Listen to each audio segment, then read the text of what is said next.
ce sont nos grands concepts actuels du droit public. Là, je reste en droit public, mais qui sont, pour les comprendre et pour les travailler, je pense que l'histoire est absolument nécessaire.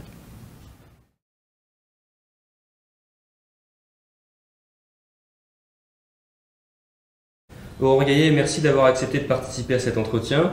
Vous êtes professeur des universités, agrégé de droit public. Vous enseignez à l'université Toulouse-Capitole. Vous travaillez sur de nombreuses thématiques, parmi lesquelles on peut notamment citer le droit public allemand, tant pris individuellement que dans une perspective comparatiste, ou encore les thématiques de droit constitutionnel. C'est d'ailleurs pour cette dernière raison que vous êtes aujourd'hui à Nantes. À l'invitation du département d'histoire du droit, vous venez présenter votre dernier ouvrage récompensé par l'Institut de France, La Cour constitutionnelle fédérale allemande, Reconstruire une démocratie par le droit, 1945-1961, publié aux éditions de la Mémoire du droit. Alors tout d'abord, est-ce que vous pourriez vous présenter votre parcours, vos sujets de recherche et nous expliquer comment et pourquoi vous avez choisi ces orientations? Merci pour votre invitation. Parcours, je vais essayer d'être rapide, je pense que ce n'est pas le plus intéressant. J'ai commencé par des études à Sciences Po Strasbourg, donc à l'Institut d'études politiques. J'ai poursuivi par des études de droit public, à l'époque maîtrise de droit public, DEA de droit public et thèse en droit public. Mes orientations étaient assez rapidement, se sont tournées assez rapidement vers le droit allemand. J'avais fait une année Erasmus à Berlin, lorsque j'étais à Sciences Po.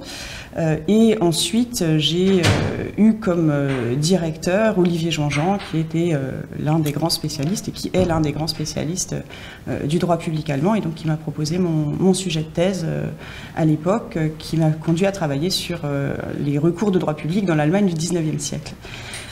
Ensuite, vous me demandiez pourquoi l'enseignement, pourquoi la recherche.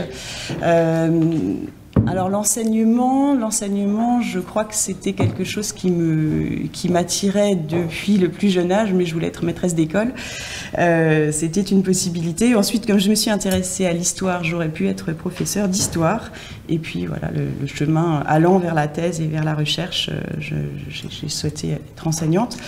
Et puis l'enseignement à l'université a cette chance de pouvoir être nourri par les recherches. Donc finalement, la recherche m'attirait tout autant. Alors peut-être de prime abord, pas tant. Je pense qu'au début, il y a quand même des côtés très très austères dans la recherche universitaire. Et j'ai eu la chance de faire une année au Max Planck, à l'Institut Max Planck pour l'histoire européenne du droit à Francfort. Et là, j'ai découvert aussi une dimension collective de l'enseignement, de la recherche, dans le cadre de séminaires. Donc, l'importance et l'intérêt de travailler ensemble, y compris quand on est chercheur. J'ai trouvé que ça m'a particulièrement nourrie. Et également, j'ai été nourrie par des rencontres. Je crois que c'est quelque chose que vous avez dit ou que vous ont dit vos directeurs du master lors des autres interviews. On ne fait pas une carrière sans rencontres. Et à l'Institut Max Planck, Michael Stolleis est devenu aussi un de mes grandes autorités intellectuelles et maîtres intellectuels qui m'a guidée vers cette passion. Vous nous avez parlé de vos séjours en Allemagne. Pourquoi avoir recours à des approches comparatistes dans des domaines qui peuvent paraître aussi spécifiques aux États, propres aux États, que le droit public? Alors il est vrai que le droit public, de prime abord, pourrait, comme vous le dites parfaitement, on pourrait penser qu'il ne concerne que l'État, donc une chose nationale. Et il est vrai aussi que, si je vais dans votre sens, le droit comparé, la société de législation comparée par exemple, elle a été créée au XIXe siècle, plutôt dans une optique de droit privé pour comparer les législations. En revanche, on peut apporter peut-être deux éléments qui donnent l'intérêt du droit comparé, y compris en droit public. L'État, les spécificités nationales ne se comprennent et ne deviennent intéressantes, en tout cas à mon sens, que si l'on perçoit que leurs spécificités naissent de l'histoire et des cultures juridiques. Ce serait peut-être un premier élément. Ensuite, évidemment, le droit administratif, le droit constitutionnel trouve un intérêt à être comparé en permanence. Aujourd'hui, dans nos sociétés ouvertes, si on pense au mouvement du constitutionnalisme, par exemple, comprendre les différentes étapes et versions du constitutionnalisme ne s'envisage, à mon point de vue, que d'un point de vue comparé.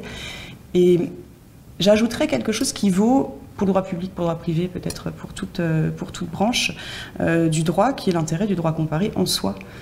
Je cite souvent dans mes ouvrages ou dans mes introductions en droit comparé la méthode qui est présentée par Jean Rivero dans ses cours de droit administratif comparé. Donc là, on est bien dans le droit administratif. Et je trouve que c'est très parlant sur ce qu'est le droit comparé. Il dit 3 étapes.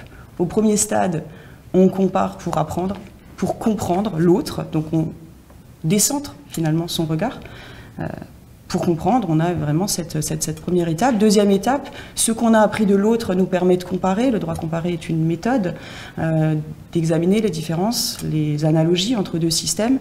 Et puis la troisième étape qui est intéressante, qui est celle qui nous permet de revenir vers soi, ce regard réflexif qui nous permet de regarder son propre système avec d'autres yeux, et que ce soit pour lui apporter un regard critique, que ce soit pour le comprendre.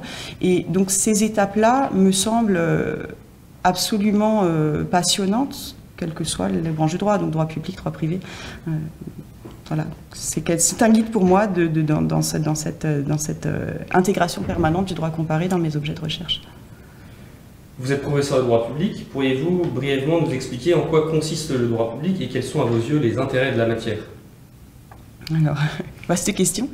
Le droit public, évidemment, a ce site spécifique qu'il s'intéresse à l'État et aux relations entre l'État et l'individu. Si on part de là, je pense que l'intérêt de la chose publique et de ce qu'est l'État en tant que tel, l'État également envisagé dans un contexte au-delà de l'État, une fois de plus, je parlais des sociétés ouvertes aujourd'hui, a cet intérêt. Le droit public qui s'intéresse aux relations entre l'État et l'individu. Donc on arrive à l'intérêt d'observer ce que sont les droits et libertés individuelles, en tout cas dans les systèmes où on a la chance d'en avoir, les libertés individuelles qui s'envisagent à systémathèse contre l'État, quand on envisage des relations subjectives, mais qui peuvent également s'envisager avec l'État, l'individu dans l'État. Moi je trouve que c'est ça qui est passionnant et qui permet d'observer et de réfléchir à ce qu'est une société, une communauté politique.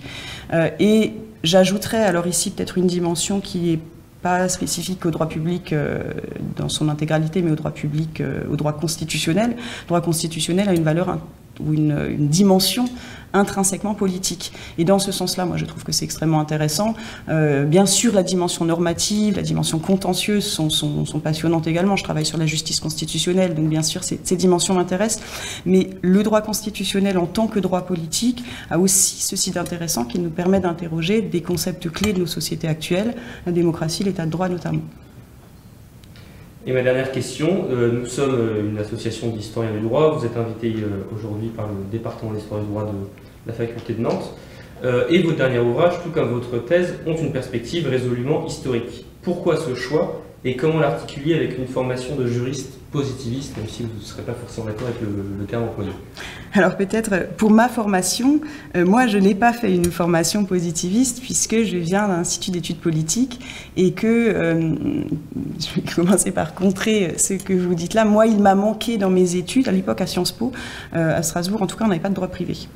Et la dimension ou la formation positiviste m'a manqué et me manque parfois encore. Alors étonnamment, ce n'est pas les sujets qui m'intéressent, mais je pense que, je regarde vers l'Allemagne à nouveau, une formation de juriste entier me conduirait aujourd'hui, si j'avais la possibilité, de recommencer des études de droit en ayant du droit privé, du droit pénal et toutes les dimensions du droit. Donc ça, ce serait pour la version positiviste qui en fait est fondamentale si on veut comprendre le droit, ou en tout cas on va en saisir la dimension la plus large. Ensuite, évidemment, la tendance à la technicisation du droit, moi, me fait peur, puisque c'est une tendance qui ne permet pas d'avoir une profondeur dans la réflexion sur l'objet de ces recherches. Et évidemment, dans ce sens-là, l'histoire m'a toujours passionnée, m'a toujours intéressée. Là, je vais vous reciter Michael Stolleis qui écrivait dans un entretien en 1996 et que je cite justement dans une introduction pour laquelle vous m'aviez invité à Nantes il y a quelque temps. Michael Stolleis nous dit « Le juriste aveugle à l'histoire est dangereux ». Donc, dans ce sens-là, l'intérêt pour l'histoire, moi, me semble effectivement très très important. Ensuite, je vais revenir à des choses peut-être plus simples. L'histoire, moi, d'autres techniques. C'est quoi l'historicisation du droit? C'est comprendre le droit tel qu'il est aujourd'hui. Donc quand on cherche à comprendre, ça je pense que c'est une des dimensions qui vous est présentée à chaque fois par les historiens du droit, chercher à comprendre nous oblige à ouvrir nos regards. C'est pour ça qu'on dit aussi le droit comparé, c'est du droit comparé dans l'espace. Je le fais en franco-allemand et au-delà. Dans le temps, c'est l'histoire. Et pour ce faire, je crois que l'histoire est absolument nécessaire. Et j'ajouterais dans ma propre... vous avez cité ma thèse avec beaucoup de gentillesse et mon travail. Le 19e siècle est particulièrement important puisque c'est le 19e siècle, c'est là où on pose, où sont pensés, posés les grands concepts, les traditions juridiques nationales, les concepts d'État, les concepts de droit subjectif, les concepts d'individu. Donc ce sont nos grands concepts actuels du droit public. Là, je reste en droit public, mais qui sont, pour les comprendre et pour les travailler, je pense que l'histoire est absolument nécessaire. Parfait. Merci Aurore Gaillet d'avoir pris le temps de répondre à nos questions. Merci à vous.